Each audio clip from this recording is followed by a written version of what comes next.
Tresna Raja kita beraksi bersama-sama dalam harmoni, membangun mimpi, wujudkan visi.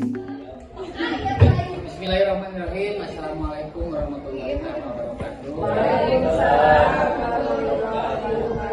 Bapak Kepala Sekolah Tresna Raja yang saya hormati, Ibu dan Bapak Guru Tresna Raja yang saya hormati, saya cintai dan saya banggakan.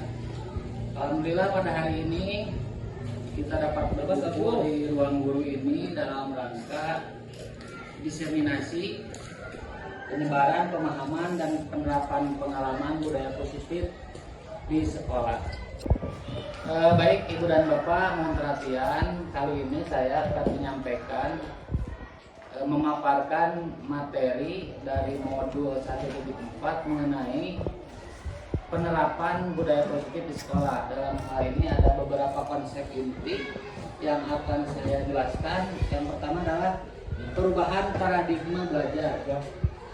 Yang selanjutnya disiplin positif di sekolah. Yang selanjutnya nilai-nilai kebajikan, kebutuhan dasar manusia, motivasi perilaku manusia, posisi kontrol kita sebagai guru, keyakinan kelas, dan yang terakhir adalah segitiga restitusi.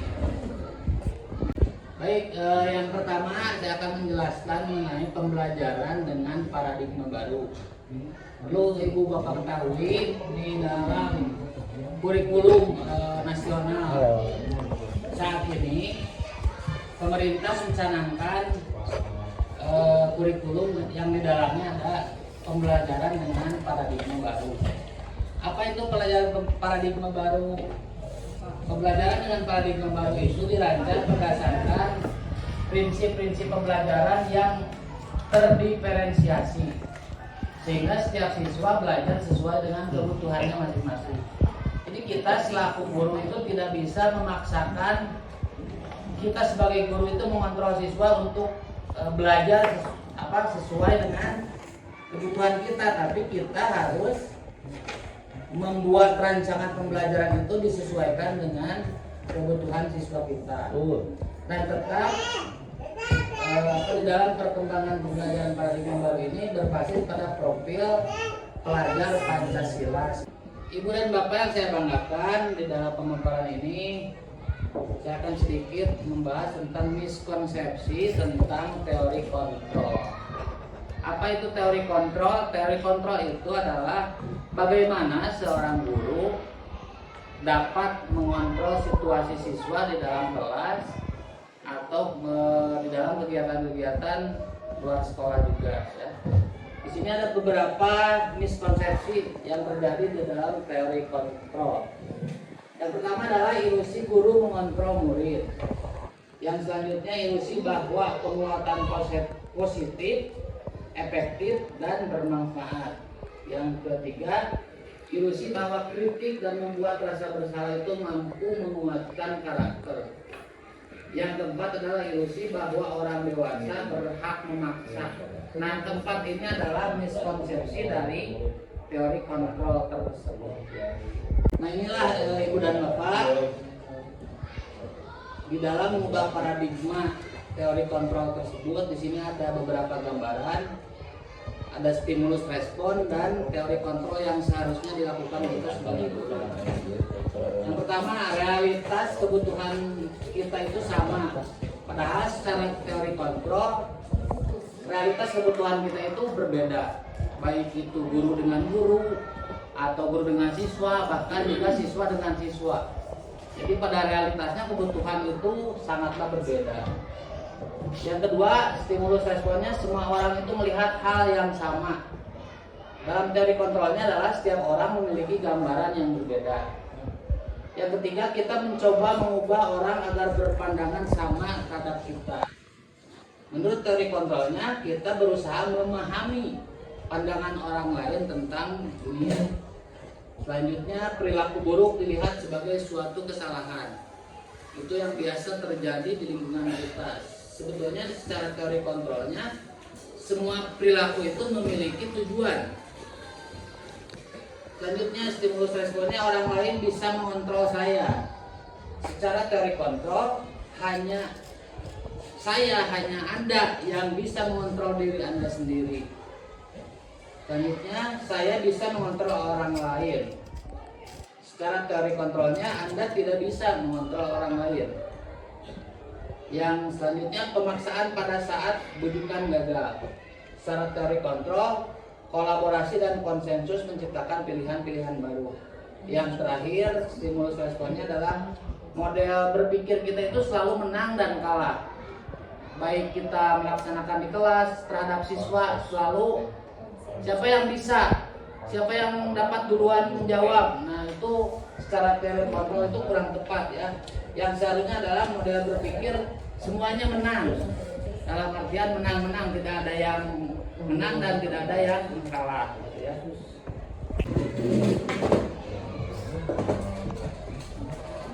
Baik, materi selanjutnya mengenai disiplin positif di sekolah.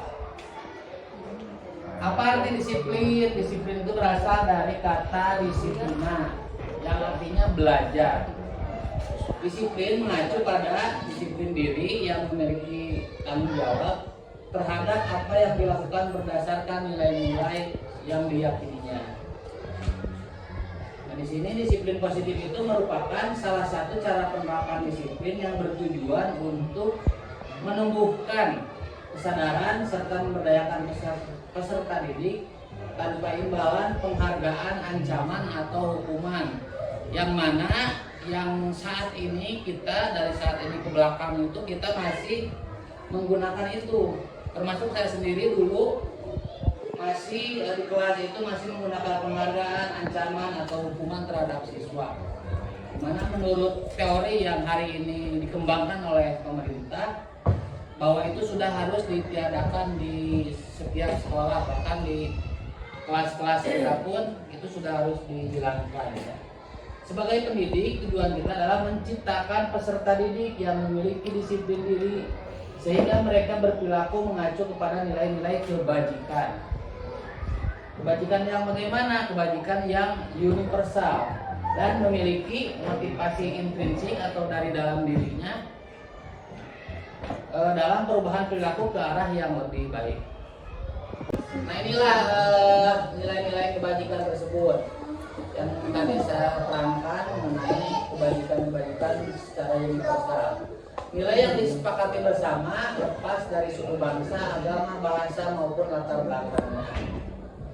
Contoh nilai kebajikan institusi atau organisasi. Yang pertama, profil pelajar Pancasila, beriman dan bertakwa kepada Tuhan Yang Maha Esa, berakhlak mulia, mandiri, bernalar kritis, berkebinekaan global, bergotong royong dan kreatif. Yang selanjutnya, Ibo Primary Years Program atau yang dinamakan PYP. Di dalamnya adalah ada kebajikan-kebajikan seperti toleransi, rasa hormat, integritas, mandiri, menghargai, antusias, empati, keingintahuan, kreativitas, kerjasama, percaya diri, dan komitmen. Yang selanjutnya keterampilan hidup atau life skill. Di dalamnya terdapat beberapa nilai kebajikan, yaitu dapat dipercaya, lurus hati, pendengar yang aktif, tidak merendahkan orang lain, dan memberikan yang terbaik dari diri. Baik, selanjutnya kita berlanjut ke materi mengenai kebutuhan dasar manusia. Apa itu kebutuhan dasar manusia? Kebutuhan manusia itu adalah segala sesuatu yang dibutuhkan oleh manusia untuk mempertahankan keseimbangan kondisi fisiologisnya dan psikologisnya yang bertujuan untuk mempertahankan kehidupan dan kesehatan. Di mana 5 kebutuhan dasar manusia tersebut, yang pertama adalah bertahan hidup. Di dalam bertahan hidup, apa yang dibutuhkan oleh manusia? Pertama, makanan, pakaian, tempat tinggal, keamanan, dan kesehatan. Kebutuhan yang kedua adalah kasih sayang dan merasa diterima. Di dalamnya ada rasa diterima, dipedulikan, berbagi, kerjasama, menjadi bagian dari kelompok. Selanjutnya adalah penguasaan. Di dalam penguasaan terdapat kebutuhan seperti harga diri, keinginan untuk dianggap, memimpin, berprestasi, diakui dan didengar. Yang selanjutnya adalah kebutuhan dasar manusia, kebebasan yang di dalamnya terdiri dari mandiri, memiliki pilihan, mencoba hal baru, mampu mengendalikan arah dirinya. Yang terakhir adalah kesenangan. Dalam kesenangan terdapat kebutuhan dasar manusia yaitu bermain, humor, antusiasme, dan tertawa. Nah, Ibu dan Bapak, di dalam kebutuhan dasar manusia ini wajib kita terapkan terhadap siswa kita di sekolah ya. Jadi teori kebutuhan dasar manusia ini sebagai dasar kita bagaimana memimpin di dalam pembelajaran. Artinya 5 kebutuhan ini harus kita penuhi. 5 kebutuhan dasar murid kita ini harus kita penuhi oleh kita selaku gurunya gitu ya. Contohnya misalkan ada satu kasus anak itu kok kenapa sok ngeharian wae kena misalkan, atau misalkan cari perhatian atau ojren gitunya, yang lain belajar ya sering cincang, belum terpenuhi dari siswa tersebut. Misalkan anak tersebut itu cari perhatian, kemungkinan di rumahnya itu kebutuhan dasar yang tidak terpenuhinya misalkan tentang kasih sayang, entah itu misalkan orang tuanya kerja dua-duanya, atau misalkan orang tuanya bercerai atau apa. Nah, kita selaku guru harus sejauh itu memahami karakteristik siswa-siswa kita di kelas kita masing-masing. Baik, selanjutnya saya akan menerangkan mengenai teori motivasi, hukuman, dan penghargaan dan juga restitusi. Di dalam kegiatan kita sebagai guru, dalam kegiatan KBM, motivasi, hukuman, penghargaan, dan restitusi ini sering terjadi. Bahkan memang saya meyakini bahwa ini selalu terjadi gitu ya. Nah, bagaimana kita menyikapi tentang motivasi, hukuman, penghargaan, dan restitusi ini? Yang pertama adalah menghindari ketidaknyamanan dan hukuman. Seperti tadi telah dijelaskan sedikit bahwa sekarang dengan adanya paradigma baru, pembelajaran paradigma baru, kita seorang guru harus menghindari kata hukuman tersebut ya. Jangan sampai kita itu mengeluarkan kata atau gestur yang membuat anak itu merasa bersalah atau merasa dihukum gitu. Artinya anak itu dibuat tidak nyaman oleh kita. Yang selanjutnya adalah mendapat imbalan atau penghargaan dari orang lain. Nah, itu yang harus kita hindari juga. Jadi kita selaku guru jangan sesekali memancing siswa. Memang tujuannya baik supaya siswa itu termotivasi dengan misalkan kita anak-anak misalkan yang bisa menjawab ibu atau bapak kasih permen. Nah, pada awalnya saya berpikir itu memang tujuannya baik gitu. Tapi ketika itu dibiarkan lama, anak tersebut menjadi keenakan. Artinya motivasi dari dalam dirinya itu tidak berkembang gitu ya. Jadi termotivasi dari hal-hal ekstrinsik atau dari hal-hal luar. Ingin mendapatkan pujian, ingin mendapatkan hadiah, imbalan, dan sebagainya. Selanjutnya kita dituntut untuk menjadikan mereka itu bisa menghargai dirinya sendiri, bahkan bisa menghargai orang lain dengan nilai-nilai yang mereka percayai.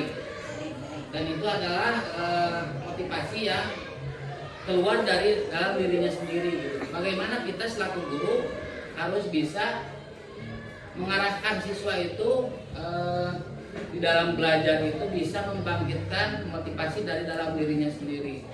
Entah itu misalkan nanti kita membuat suasana pembelajaran yang nyaman, yang menyenangkan, atau memilih materi-materi yang dirasa oleh anak itu mudah dapat ditangkap dengan cepat, membuat hatinya nyaman seperti itu. Selanjutnya di sini ada beberapa ilustrasi mengenai hukuman. dengan tiba-tiba atau tidak direncanakan ya. Murid tidak tahu apa yang terjadi atau kadang tidak dilibatkan terlebih dahulu. Yang selanjutnya bersifat satu arah. Dan yang memang harus paling dihindari oleh kita sebagai guru adalah hukuman yang berupa fisik, berupa psikis, sebagaimana telah ada undang-undang perlindungan anak bahwa kita selaku pengajar, pendidik itu tidak boleh melakukan hukuman-hukuman yang berupa fisik. Selanjutnya tentang konsekuensi. Dalam konsekuensi itu biasanya kita sudah menyepakati dengan siswa kita, contohnya di dalam pembuatan keyakinan kelas. Kalau dulu namanya peraturan kelas, kalau sekarang itu lebih diperhalus ya. Dibuat di sekolah itu adalah keyakinan kelas. Tetapi di dalam konsekuensi tersebut tuh murid itu masih tetap dibuat merasa tidak nyaman. Contoh konsekuensi itu misalkan ketika anak membuat kesalahan, guru berkata, kamu telah berbuat salah. Apa coba bagaimana kamu untuk memperbaiki masalah tersebut? Nah, itu saya rasa harus dihilangkan ya sedikit demi sedikit kata-kata terhadap murid yang melakukan kesalahan tersebut.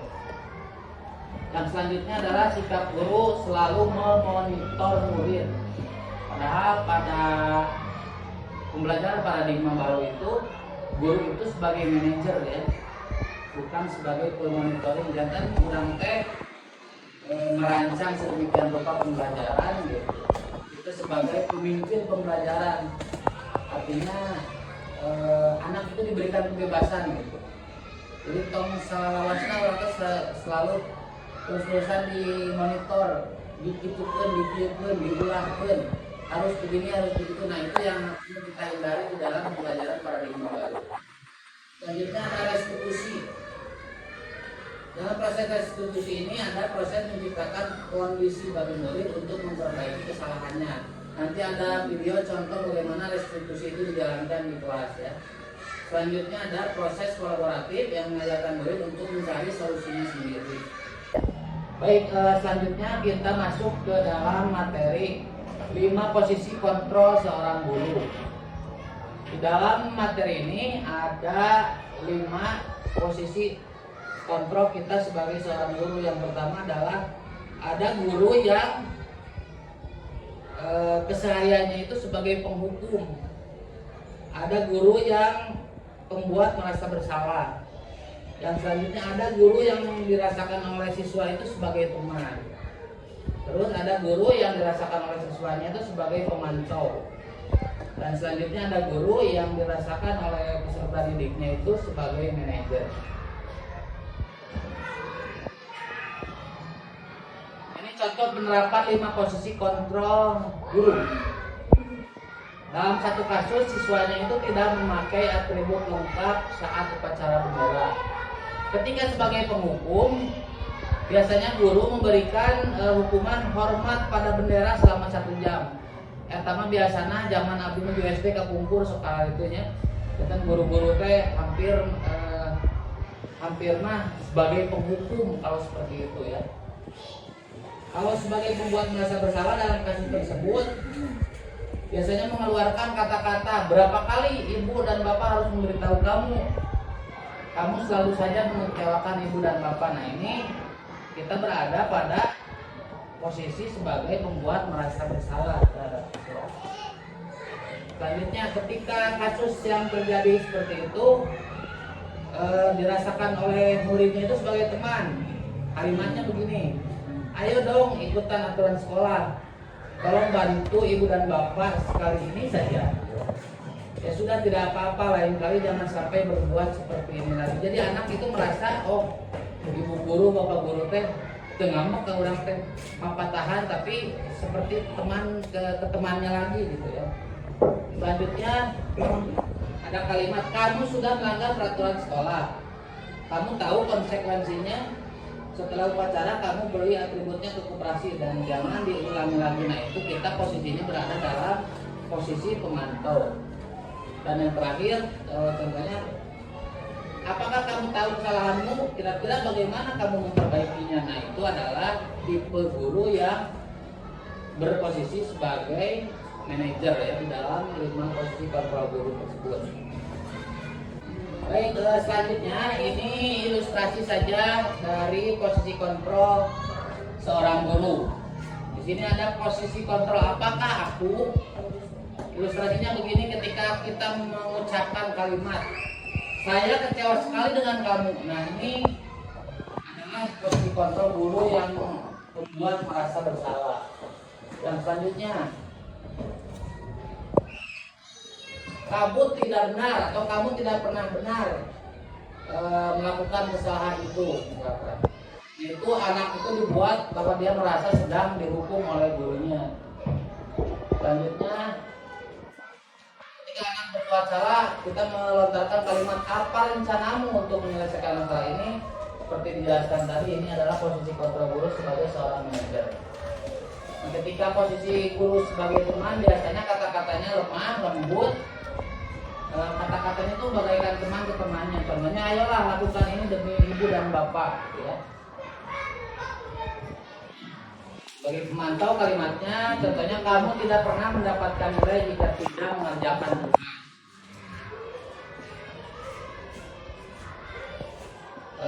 Itu ya mengenai 5 posisi kontrol seorang guru. Baik, ibu dan bapak, kita berlanjut ke materi keyakinan kelas. Mengapa pada pembelajaran paradigma baru ini ada yang dinamakan keyakinan kelas? Mengapa bukan peraturan kelas? Kalau dulu dari kita sekolah, kita mulai mengajar sampai saat ini, kita itu membuat di kelas itu masih berupa peraturan. Nah, di dalam pembelajaran paradigma baru, itu sudah harus dirubah menjadi keyakinan kelas atau bisa dinamakan juga kesepakatan kelas. Perbedaan dari keyakinan kelas dengan peraturan kelas itu apa, ibu dan bapak? Peraturan kelas itu biasanya dominasi dari keinginan-keinginan seorang guru terhadap siswanya. Itu dinamakan peraturan kelas. Kalau keyakinan kelas itu bagaimana seorang guru dengan siswa-siswanya di kelas itu membuat satu kesepakatan atau beberapa kesepakatan yang dituangkan di dalam keyakinan kelasnya. Contoh, misalkan dulu kita sering membuat peraturan kelas anak-anak, kita buat peraturan kelas ya pada awal tahun pelajaran baru misalkan. Misalkan salah satu contoh peraturannya adalah jangan berbicara ketika ada yang sedang berbicara atau jangan membuang sampah sembarangan. Nah, itu sifatnya masih kepada peraturan. Bagaimana dengan keyakinan kelas? Sama saja misalkan tentang jangan berbicara ketika ada yang berbicara atau misalkan jangan membuang sampah, tetapi kalimatnya diubah menjadi hal-hal yang positif. Artinya ketika ada kata jangan itu masih terekam oleh pemikiran siswa itu sifatnya masih negatif gitu ya.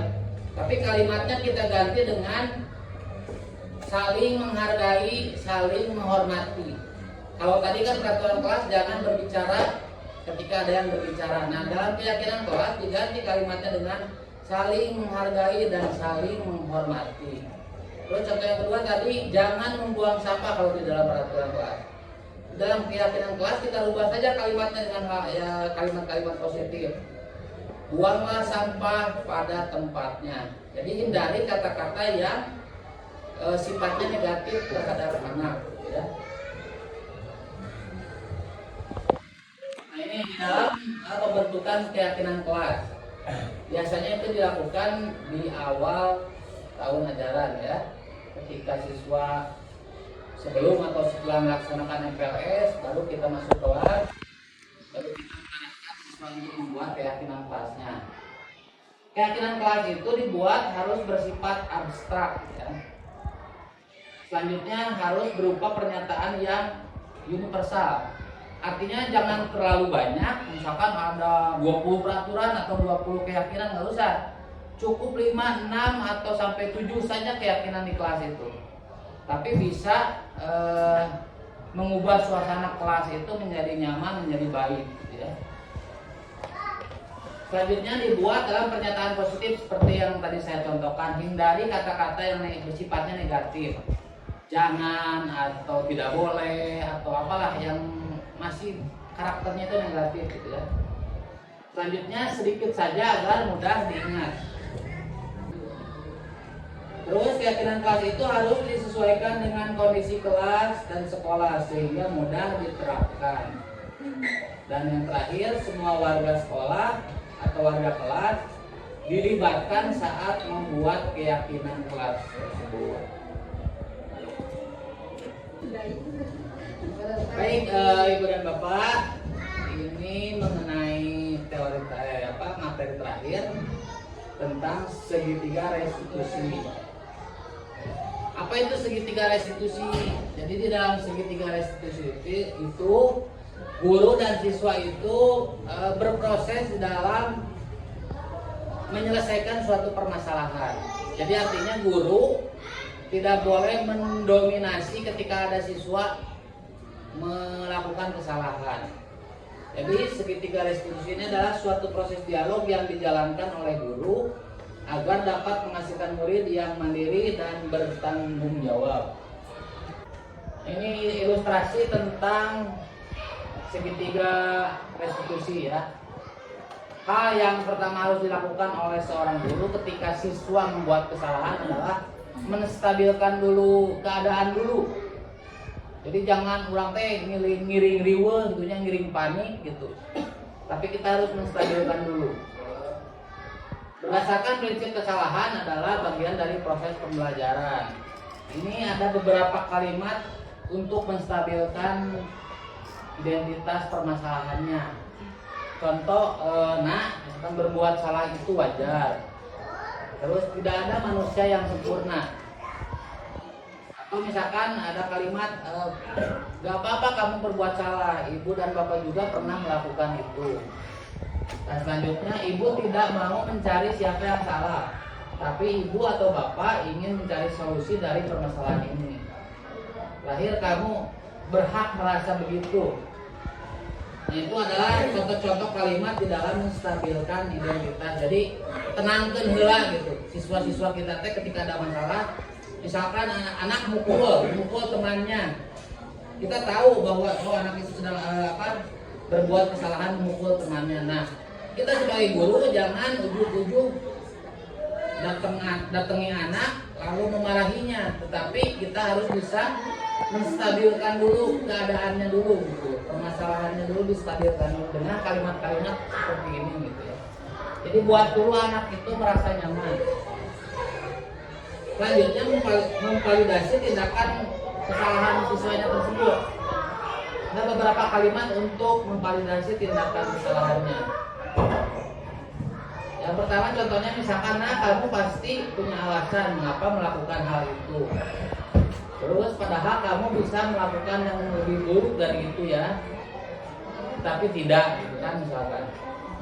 Selanjutnya, kamu patut bangga karena telah melindungi sesuatu yang penting buatmu. Misalkan dia diherian gitunya, teman nate misalkan dia tamut panghapus. Tapi tadi pasti kan budak eta teh itu maksa, ieu diteugel kudu ieu teh kudu gaduh nate. Nah, kita sebagai guru minimal seperti ini, kamu patut bangga karena telah melindungi sesuatu yang penting buatmu. Jadi si anak itu tertekan gitunya. Contoh terakhirnya misalkan kamu melakukannya karena mempertahankan sesuatu yang penting bagimu. Itu hal kedua yang harus dilakukan guru ketika berhadapan dengan suatu masalah. Yang terakhir, kita sebagai guru adalah menanyakan keyakinan kelas terhadap anak tersebut. Jadi ketika misalkan anak tersebut itu tadi mukul temannya, ada beberapa kalimat yang bisa kita lontarkan terhadap permasalahan anak tersebut. Nah, misalkan, apakah kamu telah membuat keyakinan kelas bersama guru? Misalkan jawabannya iya. Nah, keyakinan kelas apa yang kamu langgar saat ini misalkan? Misalkan di keyakinan kelasnya tidak menghargai orang lain misalkan ya. Tidak sayang menyayangi teman misalkan. Selanjutnya nilai apa yang telah disepakati bersama? Nanti anak bisa menyebutkan, oh ini Pak. Seperti apa gambaran sebuah kelas yang ideal menurut kamu? Kamu ingin menjadi orang yang seperti apa? Nah, mengenai segitiga restitusi ini ada sedikit tayangan video untuk kita tonton bersama.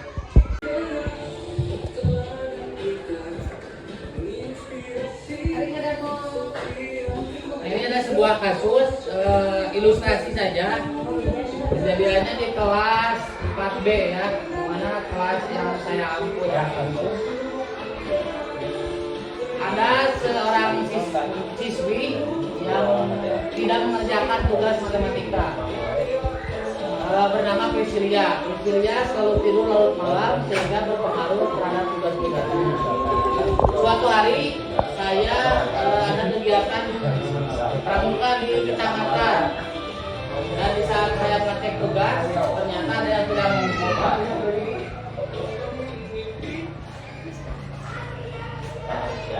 Nah, cara menyelesaikan masalahnya, gambarannya seperti ini, walaupun ini belum ideal juga gitu ya.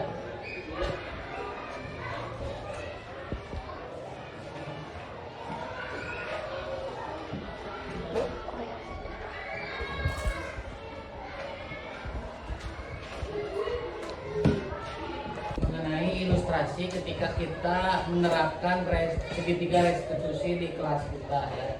Jadi kita diharapkan ketika berhadapan dengan satu permasalahan dengan siswa, buatlah siswa kita tersebut nyaman terlebih dahulu. Jadi jangan sampai anak atau siswa itu merasa tertekan, karena itu tidak akan menjadi atau membuahkan sebuah solusi ya. Dan bagaimana nanti kita mengajak siswa itu untuk bisa mencarikan solusinya sendiri. Jadi artinya tidak seharusnya atau tidak seluruhnya kita itu yang akan membuatkan atau mencarikan solusi terhadap siswa kita. Jadi kita coba dari sekarang itu ketika ada masalah kita tenangkan terlebih dahulu, kita stabilkan dulu keadaan, lalu kita mencari tahu akar permasalahannya, dan selanjutnya menanyakan keyakinan yang sudah dibuat di kelas, lalu itu akan menimbulkan atau menumbuhkan solusi di yang lahir dari dirinya siswa tersebut gitu ya. Mungkin sebagai penutup Ibu dan Bapak, di dalam penerapan budaya positif atau disiplin positif di sekolah itu hendaknya guru memiliki standar kepribadian. Selanjutnya guru memiliki standar profesionalisme ya. Dan lagi kita itu harus memiliki standar sosial yang baik, di mana guru mampu merefleksi dirinya atau bercermin terhadap dirinya dalam posisi kontrol tadi yang 5 tadi ya. Kita sebagai apa? Sebagai teman, pembuat merasa bersalah, manajer atau pemantau dan sebagainya. Selanjutnya bagaimana perjalanan dirinya sebagai among. Jadi kita itu dituntut guru itu sebagai manajer itu yang terbaik dari 5 posisi kontrol yang tadi saya jelaskan ya. Jadi guru itu harus bisa menjadi seorang manajer, yang mana guru tersebut bisa menuntun murid-muridnya menjadi siswa yang mandiri, merdeka. Ketika siswanya bisa mandiri dan merdeka, maka akan lahirlah rasa tanggung jawab dari siswa tersebut sesuai dengan standar nasional pendidikan gitu. Baiklah, itu Ibu dan Bapak yang saya banggakan materi daripada penerapan pengalaman budaya positif yang telah dan akan saya lakukan selanjutnya. Terima kasih atas perhatian Bapak dan Ibu, kerjasama Bapak dan Ibu, mudah-mudahan bisa bermanfaat untuk kita semua. Assalamualaikum warahmatullahi wabarakatuh. jadi inspirasi. Aksi nyata penuh semangat. Assalamualaikum. Waalaikumsalam, silahkan duduk.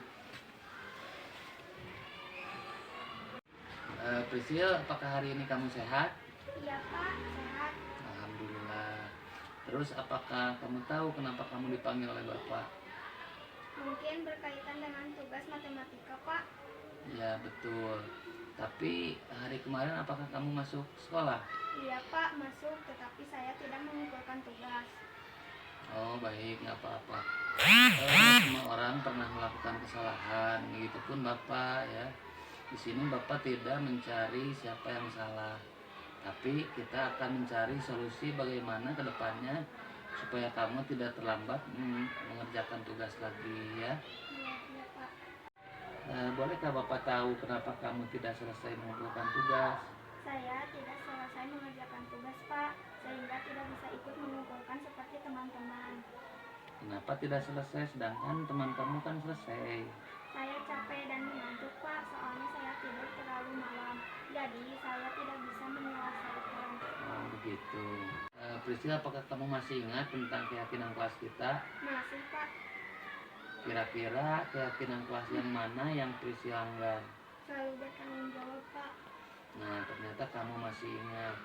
Terus sekarang Priscil, bagaimana solusi yang akan Priscil lakukan? Iya Pak, pertama saya minta maaf karena tidak mengumpulkan tugas. Kedua, saya tidak akan tidur terlalu malam. Dan yang ketiga, saya akan mengerjakan tugas dari Pak Guru dan akan saya kumpulkan besok. Baik, terima kasih. Bapak sangat mengapresiasi apa yang akan Priscil lakukan. Untuk itu sekarang Priscil boleh kembali beristirahat bersama teman-teman. Terima kasih Pak. Ya. Silakan. Assalamualaikum. Waalaikumsalam. Guru penggerak jadi inspirasi. Aksi nyata penuh semangat.